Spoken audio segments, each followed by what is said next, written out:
What's up? Wanted to give you a quick update on the Cutlass. So we've got it pretty much squared away here. Looking good. Motor's in, everything up front's pretty much squared away.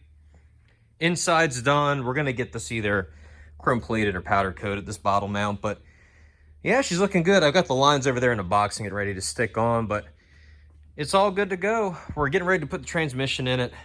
They're gonna, when they pick the car up, they're gonna help me stick that in, but rear end's all back together, center section's in it. So anyway, guys, like I said, just want to give you a quick update here. I know it's kind of a short video, but it's on its way to North Carolina here shortly to go get wired. So looking forward to getting this thing together and be looking for it.